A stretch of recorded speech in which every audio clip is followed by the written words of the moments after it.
راشد ایک کامیاب اور با اثر بزنس مین اپنی دولت اور شہرت کے عروج پر تھا۔ اس کی زندگی میں سب کچھ تھا، بڑا کاروبار، اعلیٰ دوست، آرام دہ زندگی۔ ایک رات جب وہ اپنے دفتر میں کام کر رہا تھا تو اسے ایک نامعلوم نمبر سے پیغام ملا: تمہارے پاس صرف 24 گھنٹے ہیں، اپنی زندگی کے اہم ترین راز جان لو ورنہ دیر ہو جائے گی۔ راشد نے اس پیغام کو مذاق سمجھا اور نظر انداز کر دیا، لیکن جیسے ہی اس نے واپس اپنے کام کی طرف دھیان دیا، اس کے فون پر دوبارہ پیغام آیا: یہ مذاق نہیں ہے، کل تمہارے لیے آخری دن ہو سکتا ہے۔ اب راشد کا دل دھڑکنے لگا۔ اس نے سوچا کہ یہ کسی حریف کا کام ہو سکتا ہے یا شاید کسی نے اسے ڈرانے کی کوشش کی ہے، لیکن اس رات وہ خوف اور بے چینی کے مارے سو نہیں سکا۔ اس نے اپنے ماضی کے بارے میں سوچنا شروع کیا کہ آخر اس کی زندگی میں ایسا کون ہے جو اس کے خلاف ہو سکتا ہے۔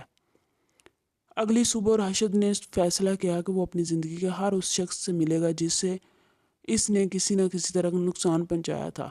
اس نے اپنے پرانے دوست سے ملاقات کی جس کا کاروبار راشد کی وجہ سے برباد ہوا تھا۔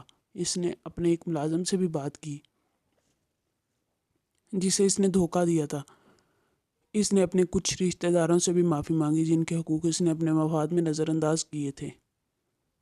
اس دن جیسے جیسے رات قریب آ رہی تھی، راشد کو محسوس ہوا کہ اس نے اپنی زندگی میں کتنے لوگوں کے ساتھ زیادتی کی ہے۔ رات کے 12 بجے جب اس نے معافی مانگنے کا سلسلہ مکمل کیا تو اسے دوبارہ ایک پیغام آیا: اب تمہاری زندگی کے آخری دن کا وقت پورا ہو چکا ہے، مبارک ہو، تم نے اپنی غلطیوں کو تسلیم کیا۔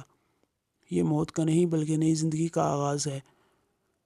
یہ پیغام پڑھ کر راشد کی آنکھوں میں آنسو آ گئے۔ وہ سمجھ گیا کہ یہ 24 گھنٹے محض ایک انتباہ تھے، ایک موقع تھے اپنی زندگی کو سدھارنے کے لیے۔ اس رات اس کی زندگی ہمیشہ کے لیے بدل دی اور اس نے عہد کیا کہ وہ باقی زندگی دوسروں کی بھلائی میں گزارے گا۔